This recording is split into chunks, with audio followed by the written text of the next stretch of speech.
Never give up. Asking for help is an option even if you're not taught. So don't give up on yourself and be courageous and look for the help. No matter how it looks, keep looking and you will find the help.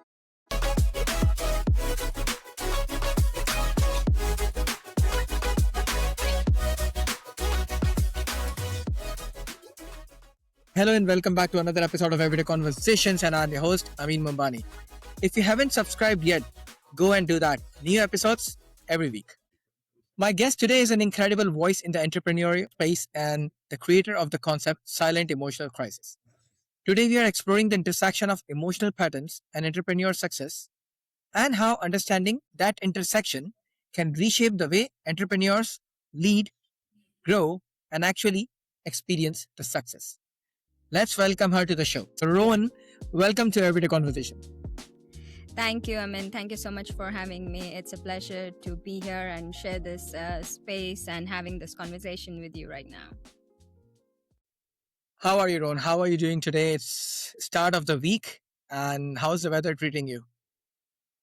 Here it's peak summer season in Texas and mostly trying to stay indoors, avoiding peak heat.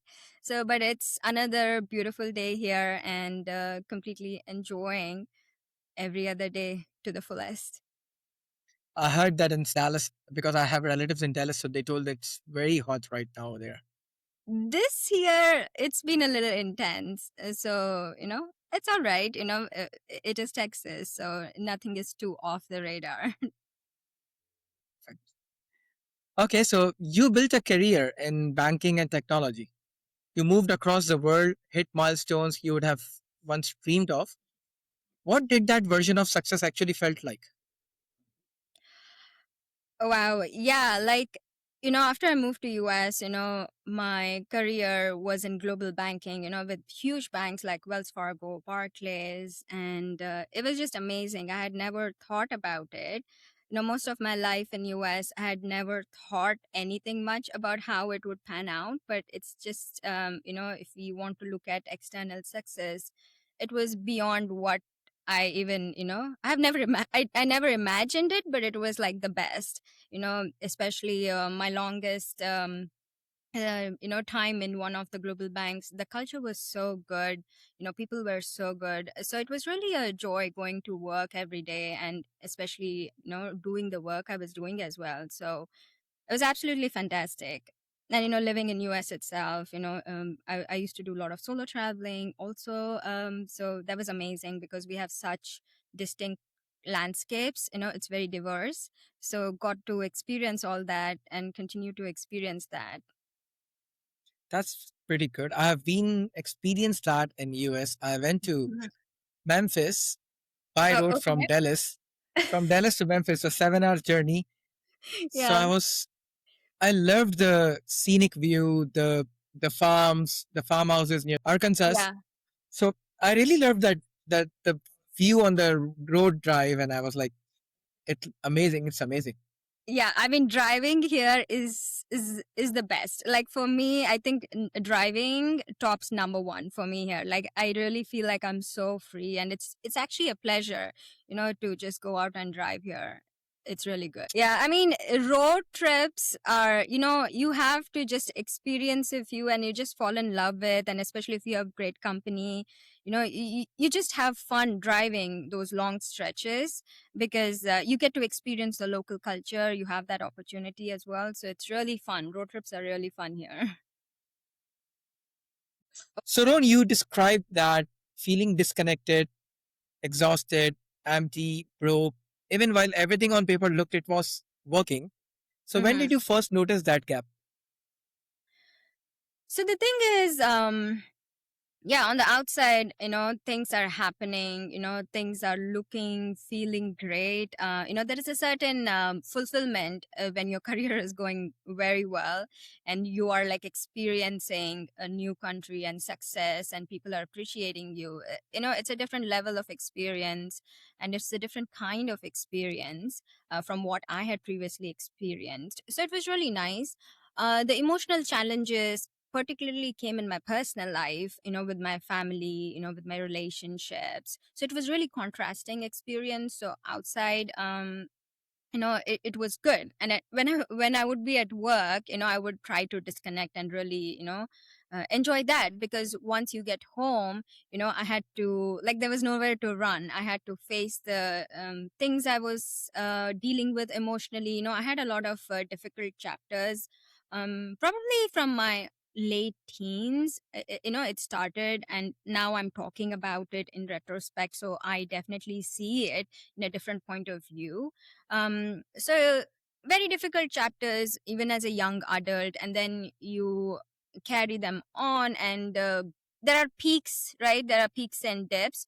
So this beginning, it was the best of times and also like the worst of times. So the starting few years, when I came to US, I was doing really well on the outside, but I was really struggling. There was some family crisis, and being an immigrant, being alone in US and not having the kind of support that you need or you hope to have for dealing with emotional crisis and stuff like that, that was really challenging. At the same time, as you are there, you also, I felt like in US I had this freedom, because a lot of things are taken away when you move from India to here. A lot of things disappear overnight, right? Which we kind of culturally have. But at the same time, you start digging for resources within you. That also happens when you're not outsourcing every other part, of your life or conversation or your misery or, challenges to other people, or just complaining about them. Because I found that I couldn't complain about it to anybody else.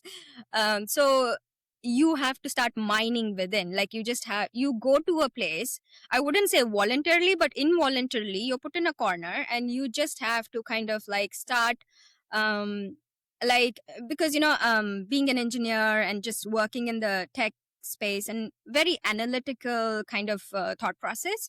So you just start doing the same thing with your personal life as well, or with the crisis that you're dealing with.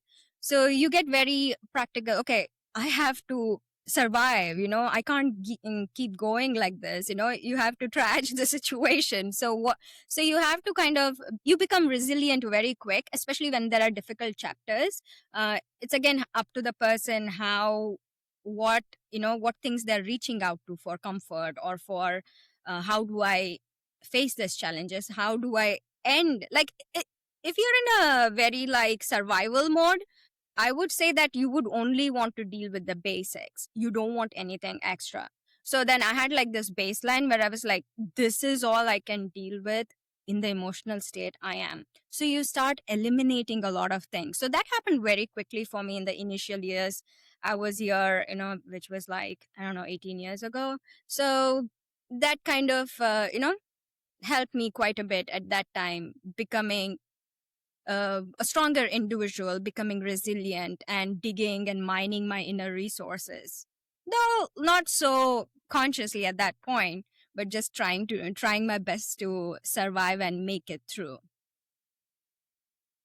Ron, you have said you're living from survival instead of your Mm-hmm. authentic self. Yeah. So, what's the difference in practice between these two ways of living, the survival and the authentic self?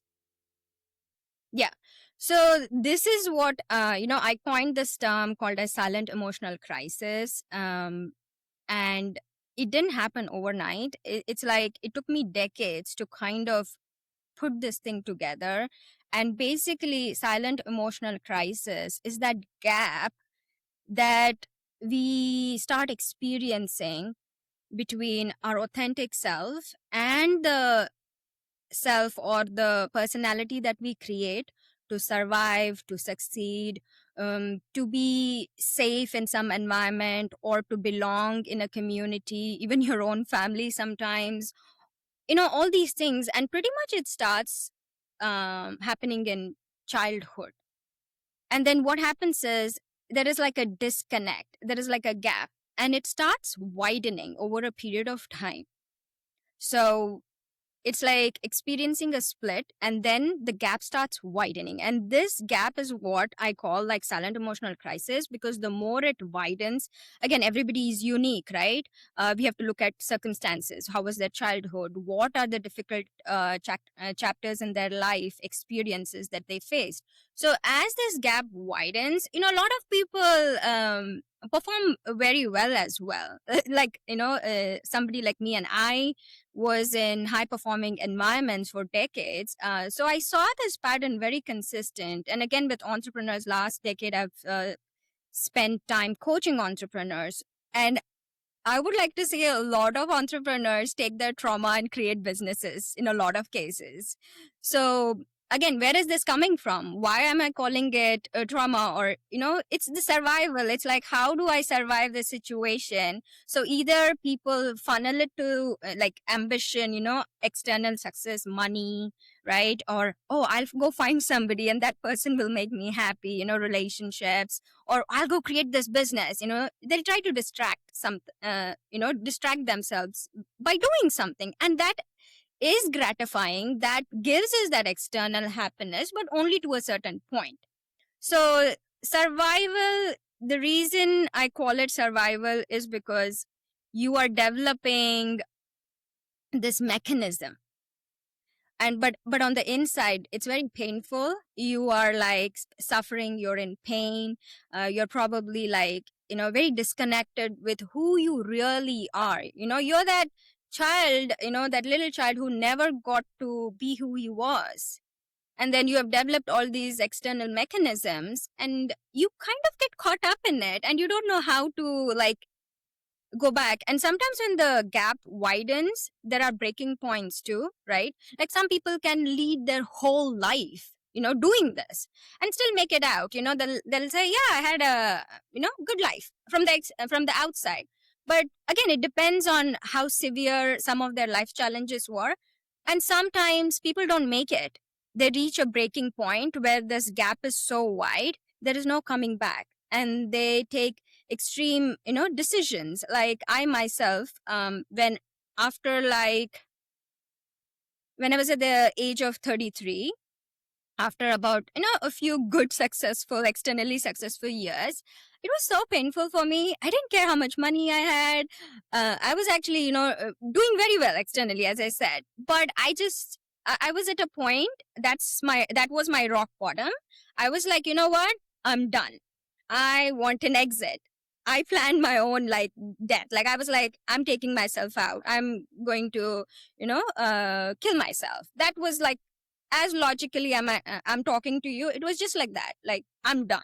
So the breaking point can be different for different people, and again, the consequences of that breaking point can be different. So it becomes very personalized. But I feel like this breaking point when somebody reaches because of whatever situations they have been through can be different, but we need to catch people before that, because I personally have lost loved ones who have taken that extreme measure, and I myself was there. And if you look at the statistics today, suicide rates are so high, and especially in men. I think globally it's like, even the gender also has a difference, and men is double. Like in US it's 1:4, I think, and globally it's 1:2. And we got to talk about it. Why are they reaching that breaking point? Why are we not catching them before? So I think me being myself for decades, like how I said, late teens to now I'm in my early 40s. So it's a lot of stuff coming together and observing layers of patterns based on what work they do. And again, because I've had the good fortune of observing two cultures, I grew up in India, and for almost 2 decades I've been living in US. There are so many dynamics, permutations, combinations that play out for everybody. So that's critical to understand. And my hope is, that is why I'm trying to give this language to people. Silent emotional crisis. We need to have language, have a forum to talk about it, and everybody likes, okay, this is what it is. So I created this label so that people could have this language and have the forum to talk about it, and also reach out for help and get the help, because there's definitely way out of emotional crisis. Ron, I don't understand one thing. I've spoken to someone who were dealing in mental health as well. Right. I don't know why this was not highlighted much before, and now it's getting highlighted, and people are not even taking care of this. Like as you said, we need to catch people who are into those crises right now. Why it's not getting stopped, I don't know. Well, I can tell you, it's very simple. After, at this point, I can tell you, each human being is a sacred, entry into the world when we are born. It's a blessing. No True. matter who you are, no matter where you're born, a birth of Perfect. a human being is a sacred opportunity to experience life. But what do we do?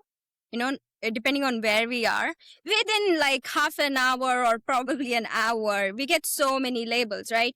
Indian, American, this gender, this religion, blah, blah, blah. Okay? And then based on that, they condition us, they program us. And I will also tell you one more thing, that how many parents do you know, Amin, that actually, what is the intent to have a child? What is their intent? I haven't thought of that actually. The population is growing, right? It's growing every day. True. Everybody knows it. But what is the intent? So I'll just tell you from like commonly, right? So if you look at it, somebody wants to experience fatherhood, right? Somebody wants to experience motherhood. Two people come together. I'm just, stereotyping it, keeping it True. very It's just a normal one, yeah. yeah, coming together. They're like, okay, we want to expand this love, but they're thinking only about themselves. Oh, we want to create something. They think they are creating the child. If only they had such powers. That's true. Yeah, the womb, in the womb, they're not like, oh, today I'm going to give this child this nose this year. Oh my God, I wouldn't want to imagine if we were given those choices, what kind of babies would come out. But there is higher power at play. Okay, you're just the instrument, but the intent is, people are bringing life in thinking that they are the creators. All right, and also it's mostly selfish reasons, right? I want to become a mother, I want to experience motherhood. It's that desire to, I want to experience a family. So the intent itself is very like taking intent. It's not a giving intent. If you switch that intent and say that, all right, I have this desire, right, to bring life into this world, as this couple, both mother and father want to like now have a child, and they say, we want to bring this life into this new life into this world, and this life is coming through us, and we are going to do the best to, of course, protect the child, because when the child is young, but do the healthiest things for the child and be a giver. I'm going to give and give and give because I chose to do this. The child didn't come in your dream and say, hey, I'm waiting. When are you gonna, bring me into this world? So you chose to do that. So you have to become selfless. From the minute you decide that you are going to make that decision to bring a child into this world, right? And also, to answer your question a little bit generally as well, there is a way of life as well. See, today, look at the population, how people are living. Anybody can create a baby, right? Anybody can get married and have a family, do all sorts of things. But there is a right way of doing as well. And that is the difference. You ask me, why are so many people in crisis? Why? Because we are not taught, okay, about our true nature. Okay, so we don't know when we are born. We are ignorant about the true nature of our being itself, life itself. What is the meaning of life? So that, I know these seem like very big philosophical questions, but this is the reason we are seeing these consequences. If we know what is the true nature of our being, and then, all these things that we are given. I like this line very much. Blessings, when ignored, become curses. So when somebody is born, they have, and again, I'm talking about an average normal scenario. They have a good body, they have a good mind, right? What do people do? Corrupt the mind. Tell this child what they're supposed to do. Blah blah blah. You get the scene there. Body, there is so much like attacks on the body also, right? So, and do we treat the body well? So you are ignoring your blessings that you have been given. You're mistreating your body. You're not eating healthy, and take it from there, A to Z, right? What about your mind? We don't know the nature of our mind. The mind itself controls what kind of life, what kind of reality we are creating. So nobody knows. I'm talking most average people. We do not know the power of our mind. And then again, nature comes under spirit, or so whatever you want to call, and the senses, right? The five senses. How do we use our senses in a healthy way, not in an unhealthy way, right? So it's a combination factors. We are not taught what is life itself, what is living life. There is a way to do certain things. So that is why when we don't know, we are ignorant.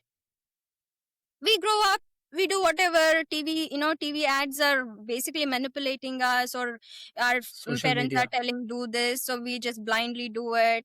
And then there are repercussions. And another unfortunate thing is the day and age, the generation that your parents grew up or my parents grew up, we are not living in that generation anymore. So what they teach us is also not at all applicable. It's become invalid already. So it's very hard. So these are the many things, right? So that is why people are suffering, because they're ignorant, they're unconscious. But help is there. They have to go looking for that. They have to have courage. That's the prerequisite, I would say. They actually need to know their existence. Why is the main thing which they need to find out. If they find Yeah. out that thing, I think so half of the problem of the whole world is solved.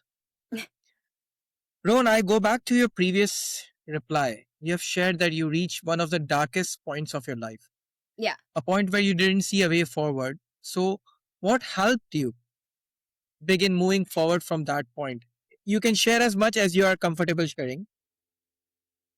Okay. No, thank you for asking that question. I want to talk about this, as much as possible in like great depth, in a short way, because this is also one of the reasons I do the work that I do. So what happened to me was, when I was at that suicidal point, I had like this, like, okay, this week I'm going to execute it. I had like everything planned out, all the instruments that I needed, everything was precisely set up.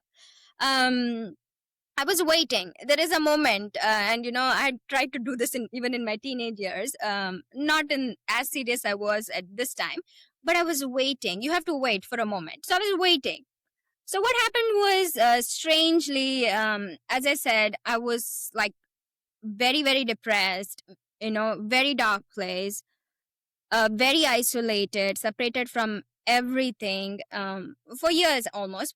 But then I was like, talking to a friend, just like, we were having a regular conversation, and I was going on about like, oh, this changes, nothing is permanent in this life. You think something, you can depend on something. And I was talking about something about change.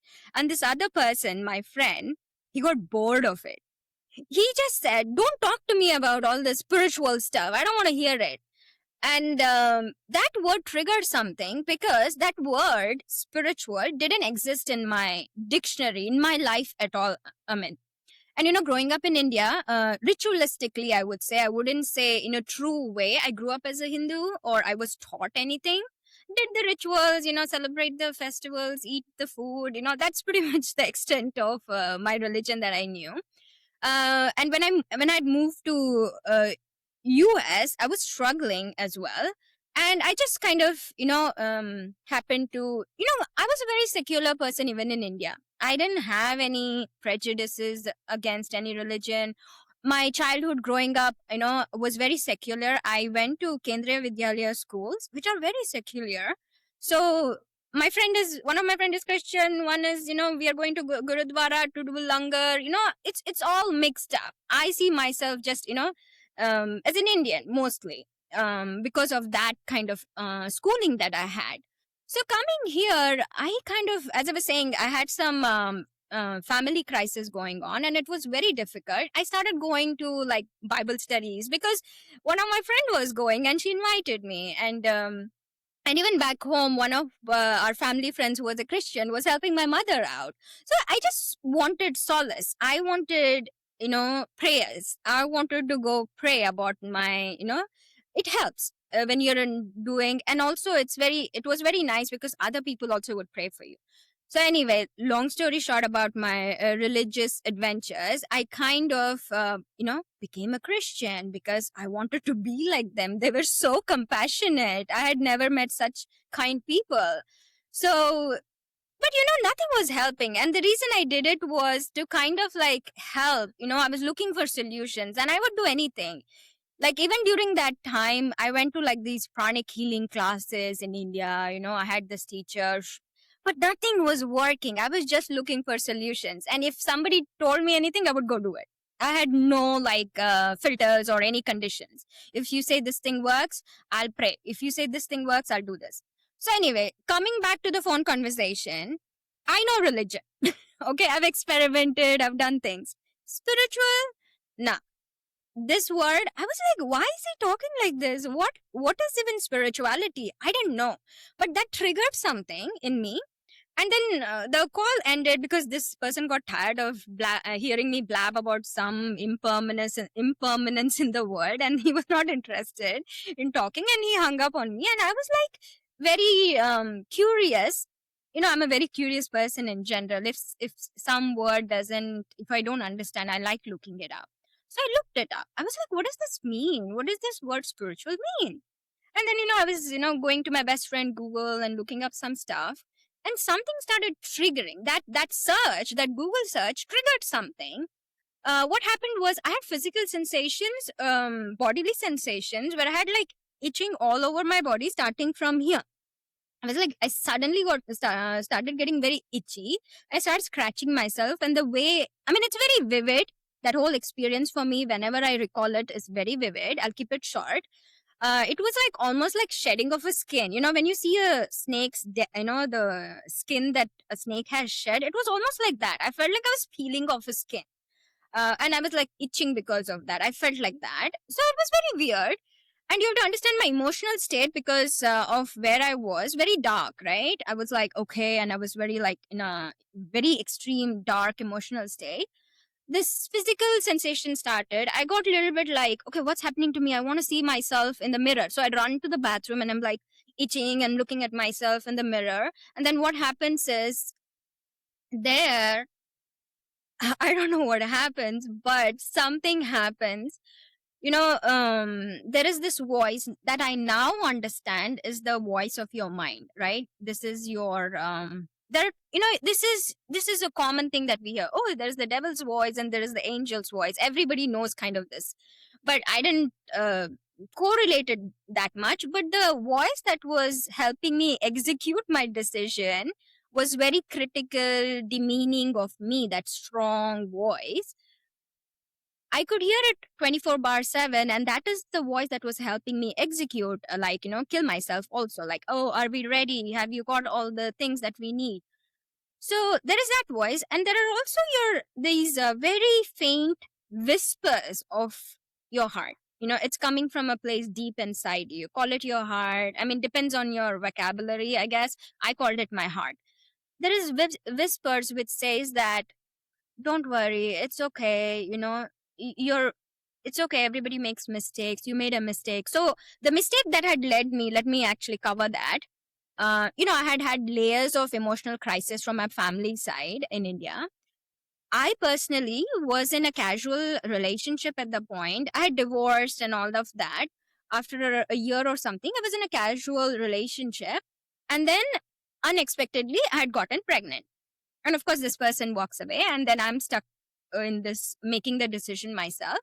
And I logically made the decision which suited my environment and me, which was to have an abortion. It was very logical. I was very, practical when I made that decision. But the aftermath is very emotional, right? It wasn't so great once I had executed that decision. The emotional aftermath is what actually pushed me over the brink. That was like the nail in the coffin kind of a situation. I couldn't deal with it anymore. And it was so new, and having like nobody to talk about it was just isolation, complete isolation. So that place, right, when you're like there, my heart was like, it's okay, everybody makes mistake, God forgives you, and you don't have to, but you don't forgive yourself, this other voice doesn't forgive you. So it's like the battle between the two. So when I ran to the mirror, right, and I was having this physical sensation at that time, what I experienced was one extreme dark emotional state. Suddenly, as I was having those physical sensations, I had this experience in the mirror as well. This is all happening simultaneously, so I'm just going to say it, even though I'm saying it sequentially. Go ahead. Go ahead. I saw it in the mirror, and I mean, I can't even tell you, it was as if like something within my eyes only existed. I know I can see my image, but I know that is not my image anymore. I could experience the witness that we have in the body. I don't know. I mean, I find it very difficult to find words every time I talk about it. But I experienced, and I like, it was almost like oh my God. Oh, this is not you, who you are. This reflection is not who you are. You see this? This thing inside you, that is who you are. I had that experience. And then, I was still having very intense physical sensations. I almost like, I felt like I was like dizzy. And I started looking around the bathroom, and the whole, like I had curtain and the walls, everything just blended in.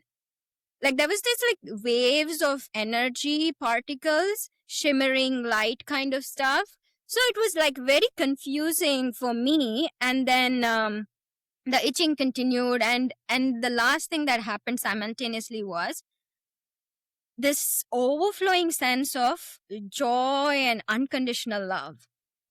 Like, because of how guilty I was feeling, I felt like I was embraced by the warmest, loving, just unconditional. I was in this space where I was home.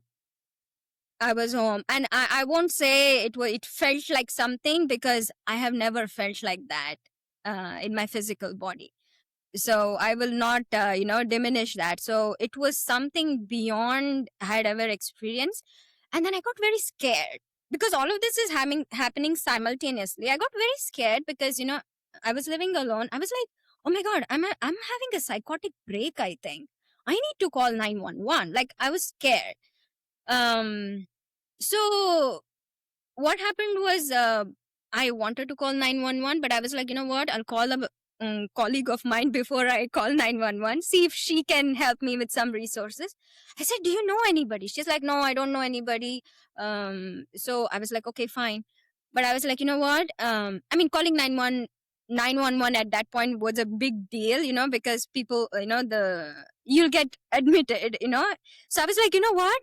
This whole thing that had ensued that evening, right? The triggering of the word and, everything. I was like, what, something spiritual? I don't know what the spiritual thing. Let me Google something. So I went back to my best friend, Google, spiritual. I'm doing some search, spiritual helpline. And I actually get a helpline. The first information that I get is called as American Center for Spiritually Transformative Experiences. And there was a helpline number. I called it immediately. It went to the voicemail, unfortunately. And I was like, okay, I don't have an option. I'm going to go call that 911. So I was contemplating that, but this lady calls me back. She's like, yeah, I got your voicemail. What's happening? And then I literally like verbally throw up on her, because I was in like a little bit of a chaotic, because it was still happening to me. I was in the middle of it. And I share my experience with her. And she's like, I ask her, am I going mad?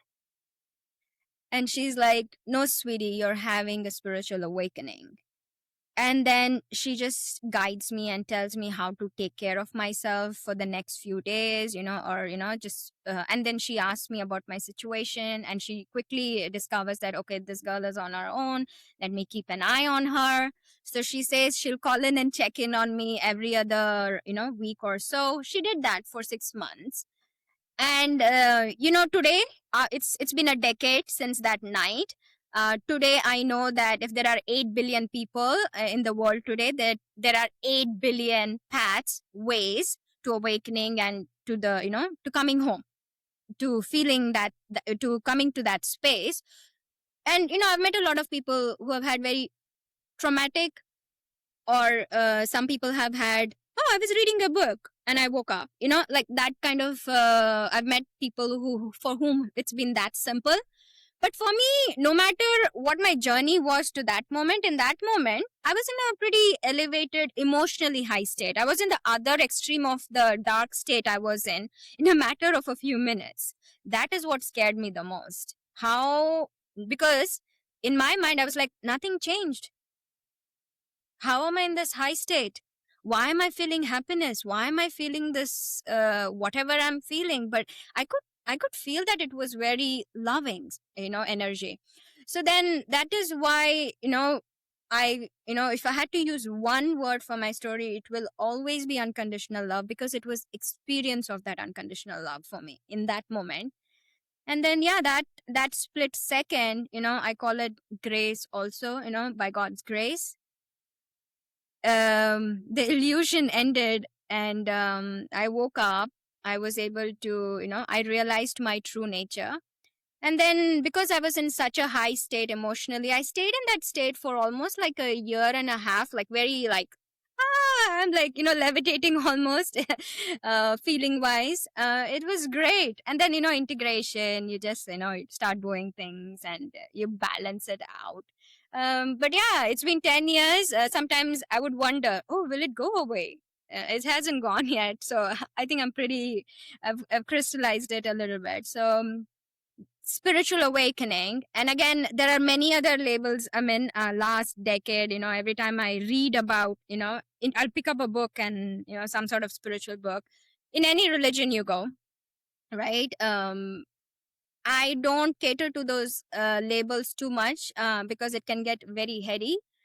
I just stay very basic, because my path was, I would say, very like, it was trauma driven, and it was a lot of other stuff, and a lot of, we live in a world, I mean, today, that a lot of us will have this path, because nobody's telling us, or nobody's teaching us these things. We are going to learn it the hard way. I think I would say one thing, that you really worked hard that way to get out of that situation. And that shift became the foundation of the work you do now, right? Yes, completely. um Ever since that night, of course, because there is a disconnect, right? I'm not this body, I'm not this mind. The voices went away. So who am I know that now, right? I have experienced that now. So everybody is the same. It's not, I'm not special. Okay, every one of us is the same. We all come from the same ocean. We're just different streams from that same ocean. We all have individual names, temporarily, right? What goes back, after somebody dies, what goes back and merges into the ocean? It's only that. So everybody is, either it's the same. Everybody comes from the same place. We go back to the same place, and it is this in between space, right? When we are here for a few years, oh my god, the things that we are pursuing, what we are doing, the nonsense in our head, the garbage, the things we are taught. I mean, I feel like last decade I have just been unlearning stuff, right?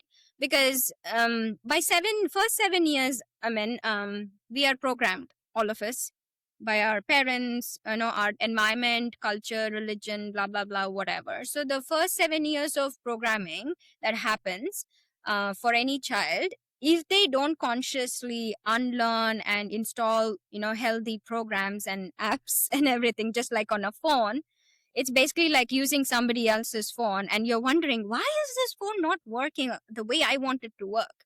Because you have all the wrong apps installed by somebody else. You never got a brand new phone. I mean, you were born as a brand new phone, but then within that first 7 years, everybody else in the world had access to you and installed whatever apps they wanted to run on you. And now I the phone remember is... a very good. I remember Yeah, a well, very good saying. I don't remember exactly what to it, but I used to listen to Sadhguru a lot. okay. The Mystic and Mistakes. Yeah. So I was listening to, if you are also listening to him, I'm a big fan of him. Okay. So I used to listen to his podcast or his small bite size all the time when I'm at the gym daily. So sometimes he used to say that when my daughter was born, Mm-hmm. I let her stay free. I do not want people to install things on her mind. Yeah. So because of you said something, I just remember this from Sadhguru that he was like this. Yeah. If I sent her there, she will just learn Mary had a lamb, this Yeah. and that. He used to say that precisely and so amazing manner. You know how he speaks. Yeah. People Yeah. are fan from how he speaks. Yeah. So he said this thing and then he came to something which is mental diarrhea. That you Yeah. keep on installing things in your mind Yeah. and you cannot flush it out. Yeah. So staying away. So all these things sum up all together. Yeah. But amazing job by you, what you did. And the work you are doing is mostly with high achievers, as you said. Yeah, it is with high achievers because there are certain survival mechanisms that I'm very So familiar with. why with high achievers? Why this particular group struggle to admit that something is wrong, even to themselves? So the reason, like, it's taken me a decade. I'll give you a very like entertaining, quick version of my last Do it. decade. I mean, after that night, I literally was like, I have a very cushy job. As I told you, I used to enjoy my job also. People loved me at work. I loved them. Amazing culture at work. So I actually continued doing that work. Didn't really, I was like, and also, how do you, in my mind at that time, first of all, I enjoyed my happy state for almost like a year and a half, 2 years, okay? And after that, you're just like floating around, having a happy time. Really just because after years of suffering and being in misery and pain, I really wanted to enjoy that experience. And as you're living intentional conscious life, never thought, or there was no intent that, oh, I am now going to help others because this has happened to me. How do I help others have that experience? What did I do? Where is that mechanism? Where is the framework? What do I tell people? I mean, I knew I mean, as a person, I'm a courageous person. And the only thing I knew was I was very authentic. I was loyal to myself, my heart. I did. So everybody around me said I was wrong. I was doing the wrong thing, blah, blah, blah. I used to just do whatever felt right for me, no matter how difficult. And the cost is very high, Amin, for me at least. I lost everybody in my life. I've gone through things alone in a foreign country. So the cost of becoming an authentic person requires a lot of courage. Okay, that's the prerequisite, and you're definitely, it's like you're taking a unique path. So you're moving away from the herd of sheeps. You now want to be a lion. You have to go on your own path. How many people want to do that? And it becomes a lonely path. So what do I tell people? Oh yeah, be courageous, go on your own path. So I actually never thought I could, guide somebody, but I knew that everybody has to come home. This is the place everybody needs to, come home and begin their real life, not this manufactured fake life that we are living, which is basically a consequence of all the garbage from around us, people, environment, blah, blah, blah. But I didn't know, so I kept quiet for a long time. Didn't really know that I had anything else. The only thing I thought was I could write about it.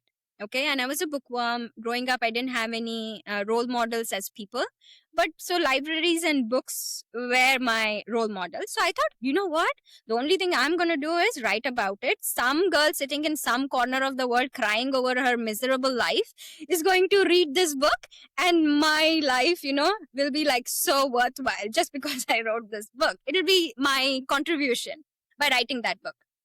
And funny thing, little did I know, even to write about your own life, it's not going to happen. I sat down so many times in the last decade to write that book, and you would think, what is there to think so much?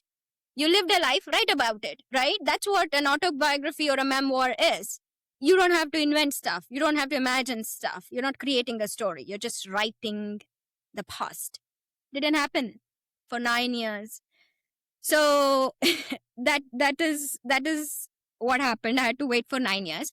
But slowly, I want to just tell you quickly about, I continued living my life working in the global banking, tech environment. And then I was a conscious person. I became very observant. I was doing the best. But what happened was, I have another gift, which is like curiosity. I am very good at following breadcrumbs, synchronicities, I call them. So you start recognizing, the world, the universe is only patterns. It's very cyclic. It's very pattern based. And everything is maths, which is the subject I hated the most as a child. But it's slowly what happened was, over periods of time, there would be breadcrumbs. So I'm like, oh, okay, something is pulling. I have to follow this. Whether I would get a message, whether a sign. So I was good at doing that. So what happened was, somebody would say, oh, watch this documentary, based on what I'm talking or what they sense about me. I remember this friend of mine said, oh, watch this documentary, Tony Robbins, I'm Not Your Guru, on Netflix. I watched it. And after that, I was like, you know what? I can help people. I'll hide behind his teachings. Like, I enrolled in his institute. For 5 years, I trained as becoming a coach. So I was always trying to hide. And then I did, I was pulled into, these things pulled me in. I never pursued anything because I genuinely didn't think I had anything to offer except for like this 2-line statement. Be courageous, live your truth. That's it. I could offer that. But then when these gifts started pulling me, for example, past life regression, it pulled me in. I followed it. I did it for a couple of years, hundreds of past life regression sessions over the weekend while I'm doing my banking job for fun. And then I became I also trained as a hypnotist for years. And past life regression is a branch of that. So for about, 4-5 years, I'm a hypnotist as well. But I was always kind of trying to say, which person can I hide behind, or which modality can I hide behind? But because I genuinely felt I don't have anything unique, or I don't have that, hey, here's the blueprint. You can get to the place where I got there. So I kept quiet about it. But, last few years, again, I had some difficult chapters in my life. I lost loved ones to this exact same thing. So that moves, that it challenges you again. And you have to look at your life and say that, do I just want to keep staying in a cushy job, or shall I take that chance? And again, to answer your question, why did I choose to do high achievers? That is the longest. But after that difficult chapter, right, I felt like, no, let me, I have like enough money in my bank. Let me do this for a few years and see where it goes. I have to give it my 100%. Because again, I was following signs. And, when you look back, so when you're following signs, I'm like, okay, I'm a coach. I'm trained in all these modalities, right? I'm a coach. But then you pick a niche, right? Because you want to talk to this one unique person. And, a lot of times you pull from your own story, right? I was a high achiever. I was this, but I was also an anomaly in a way, right? So the reason, even though it's a human experience problem, if I talk to everybody, probably nobody is going to listen to me. So, and also there is a very particular reason. Even like last year, I volunteered with SCORE, which is a non-profit in US. we give free coaching to business owners, founders, entrepreneurs who are in middle, beginning, and different stages of their entrepreneur journey. So when I was coaching hundreds of people, again you see patterns, right? And here is the key. I at least thought, okay, you know what? I, I don't know what are the issues of lawyers, even though it's a human. See, once you get into coaching, only 20% is that unique cultural, job related traits which you have to deal with. 80% is still human experience. They're all the same, the patterns. But somewhere you have to start somewhere. So I said, let's start with the high achievers. But when I started doing the lot of coaching for entrepreneurs, I saw this very unique trait, and I'm generalizing it because see, I was also a high achiever, but I'm an exception. I've always stood out for the for some reason. I had that courage, I had that curiosity. But when we generalize things, even in high performers, I saw one distinct factor between entrepreneurs and high achievers who are in corporate jobs. Corporate jobs, when you are in that, and I'll tell you something, it's sometimes the environments are so toxic. People are, abusing their teams, their, underlings. It's so bad. You deal with, people and you're like, oh my God, this guy is going through divorce and he's bringing all that frustration here and showing it, you see all this. So it used to really I used to study while doing the job. The one differentiating factor I even niched down after that, because now, as now I specifically choose to work with entrepreneurs. You know why? Because the differentiating factor which I found at a general level is entrepreneurs have to take 100% accountability of their work, because if they don't do that, they're not You're gone. getting that money. They're not getting a paycheck. So they have 100% accountability. They're willing to do the work. And I feel like being an entrepreneur, when it's like moving away from the herd, right? A little bit. You have to have that little bit of, I'm going to see what I can do, a little bit of courage. And they don't shy away from doing the work. The personal development piece is intertwined actually. If you don't do the work, they will stall. They'll stall at a certain. I have done work with entrepreneurs now, people who make millions of dollars. They cap. Because you know why? Tony Robbins says it best. Business is 80% psychology, 20% strategy. Strategy worked well for 3 years. You got lucky, or your hard work paid off. Now what are you going to do? They want to exit. They're tired of the business. Their relationships are empty. They're into compulsive behaviors, hiding behind their money. What are you going to do? They cap off. But then they also know, only in entrepreneur space, I have seen them hiring coaches, because in high performing environments, in corporate leaders, and I wouldn't even say the executive level leaders, I have not interacted with many leaders who probably go to a coach, but I've seen many who don't. The paycheck is not dependent on their personal development. They still get the paycheck, even if they abuse their team, even if they're shit leader at work. There are so many politics. I mean, a 9-to-5 culture. I know it very well. So many people get abused. There is so much toxicity on so many levels. Nobody talks about it. There is no HR systems anymore. Why? They've taken the human resource element out. There used to be a team for employee wellness. So it's a very numbers game. So I was like, this is all coming from observation. And over the decade, now I'll come to the last point of my decade journey. After 9 years, God said, fine, let her write that book. So I sat down. I had joined a writing.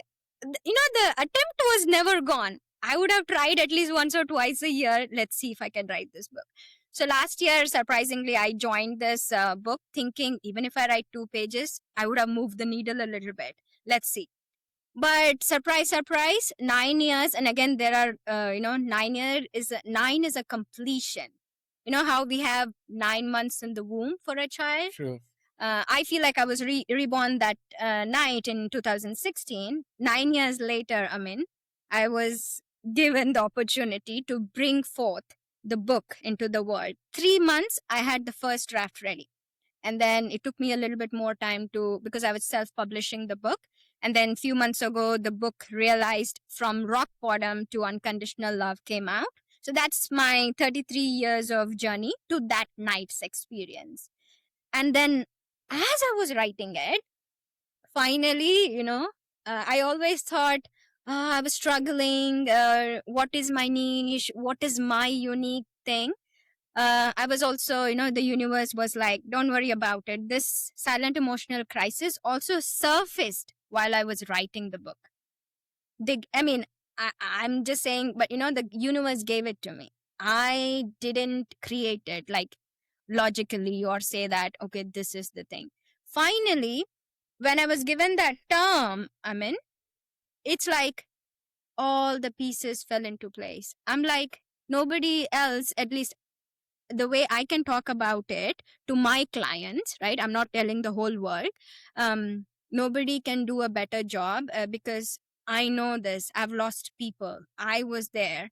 And I can speak from a depth because I don't usually use a spiritual language too much, though I can use it. I assess my client, how they are, and again, spiritual language is nothing but your true nature, but we have to assess, I have to assess where they are in their journey.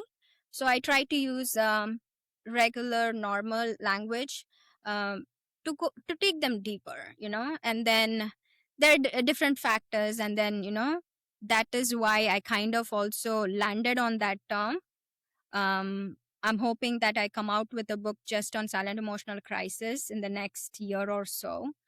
So yeah, that's my corner. And I'm going to hopefully, do more work on in that corner. And you're right in questioning me, why are you choosing only one category? You have to start somewhere, I mean. You have to start with the most enthusiastic people willing to do the work, because this work is not for the faint hearted. That's a And great reply.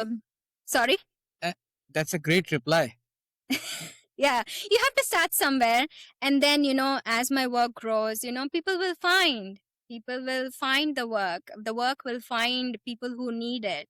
Labels are just utilitarian in nature to begin with. We have to start Definitely. I would say something that it's not necessary to have those accreditations or that those abbreviations next to your name.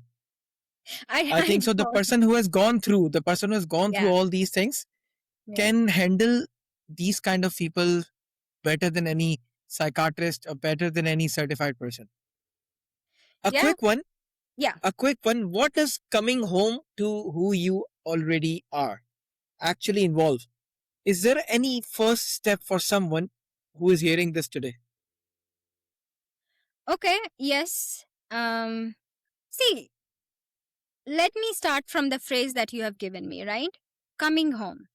So if you ask any person in this whole wide world, right, what is the feeling that evokes when they think about, oh, I'm going home now? So it's of comfort, I would say. Would you agree? Yeah, yeah, Because home is where we are comfortable, isn't it? definitely. Home is where we don't want to perform. We are like, okay, you know what? I'm gonna, I'm home now. Ugh, it's an exhale. You're not performing, you're just chilling, you're doing whatever you want to do. Listen to whatever music, do whatever you want to do. So it's like an exhalation, it's a relaxation. It's just like, ah, all right, I'm comfortable now. Okay? So now take that emotional feeling, right? That emotional feeling. So just when we look around, and I want to go back, right? So a lot of us had to were pulled away. When we were little children, we were home anywhere. In our uncle's house, I'm just generally Anyway, speaking, we would be home anywhere because we are comfortable, because we don't have so many, we're not so conscious about our behavior when we are young. This child is, like this anyway, right? But as we start becoming, our age increases, then we start performing, right? Oh, I'm here, so we become conscious of where we are, how we are supposed to behave, what we are supposed to talk, not talk. So that is what starts happening, right? So basically, as people, we start living these lives, right? So when I say coming home, one is it's in two levels, right? One is realizing your true nature, right? That is our ultimate home, right? We come from the same source energy. We are a spark of light, a spark of life, right? For temporary amount of time we separate, and right now it is, a spark of life exists in your body, in my body, and when we die it'll go back, right? That is there. So that is your ultimate home. That is in one sense. But in the second sense, let's just say very simple, that is where I actually do most of my work too, is also like you want to become that 5-year-old kid. So basically, you have to do all this unlearning. Why did you develop this habit? Why did you become such a high achiever? I was telling you, a lot of entrepreneurs start businesses just because, they're trying to avoid some situation at home in their personal life. Or, oh, this is the issue. Let me create a business around it. I'm not saying everybody, but what are you running away from? Because we can use different things to run to, right? So the whole journey is inwards. You come back. So I'm I'm going to keep pulling you back to become that 5-year-old kid, where now you're at least home in your body, you're home in your mind, you're home in your heart, and then you're at least comfortable in who you are. And I'm not saying, I am not telling the client who they have to become. I am going to bring them back to who they were always. So it's a lot of unlearning, deprogramming, removing a lot of gunk. So it's actually a lot of detox, on so many levels. It's actually very hard work because, a lot of times the world we live in, nobody wants us to be healthy because will not be useful to them. Perfect. Because, And yeah, yeah, go ahead. a one liner for who are listening right now, and those are involved in this issue. Those are having their most darkest point in their life right now. What should they do right now? Never give up. Asking for help is an option even if you're not taught. So ask for help, reach out. First of all, don't give up on yourself and be courageous and look for the help. Look for help. No matter how it looks, keep looking and you will find the help. Because you know what? I mean, with my own experience, I've learned that God will appear. Even if no human being appears, for me, God appeared. No human Definitely, the being faith came. you have to be on your faith. Yeah. Whatever religion you are practicing, whoever you are practicing, whoever you are worshiping, I Yeah. think faith.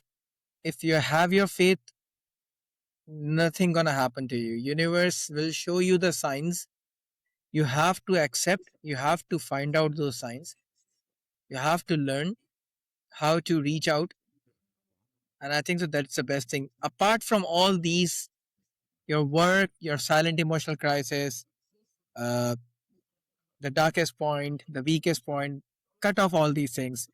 Tell me something. You told us that you spent 10 minutes studying a menu, convincing yourself that you will try something new, then you order your usual anyway. So, what is that usual? What is the dish you keep on almost ordering every time, looking the menu for 10 minutes? It's so funny because recently there is this new restaurant that's opened up here. And I've lived here for almost 2 decades. The maximum options, and I love food. So the maximum options, if you get a Indian restaurant, I'm actually now plant-based, so I don't eat out too much now because my options are very limited and the ones available are not worth it.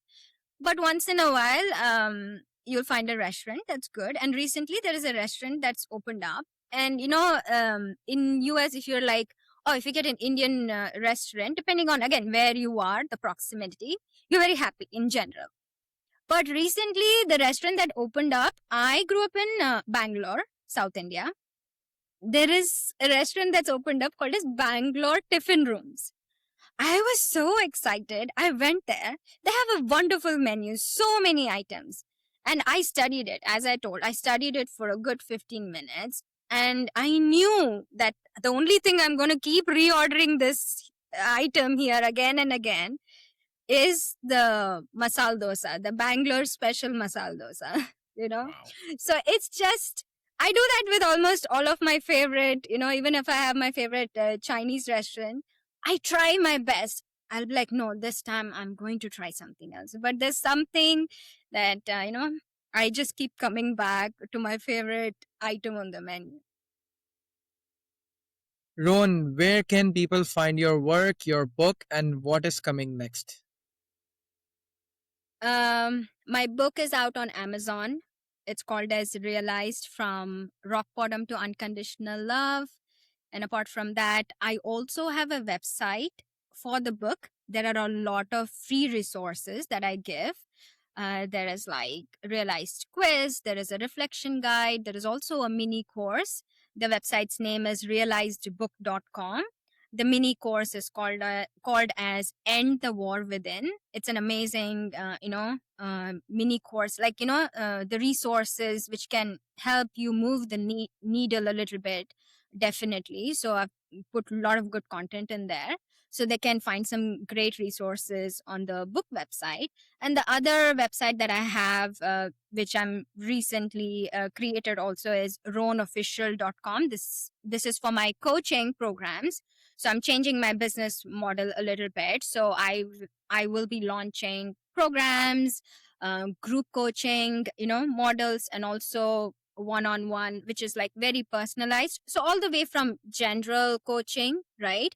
And then the more time they get to spend with me, the more personalized coaching that they get. So there are different models to the coaching. So that is rohnofficial.com.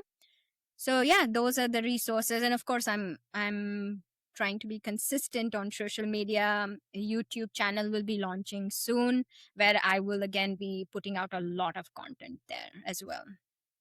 Perfect.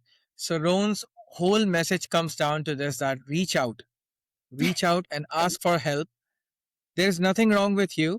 You don't need to become someone else. You just need to come home to who you already are. Rohn's links, her book details, her upcoming masterclass, and website details I'll put down in the show notes below. Thank you, Rohne, for trusting us with this. Until next time, this has been Everyday Conversations. Subscribe and follow us and stay tuned. Thank you so much, Rohne. Thank you, Amin.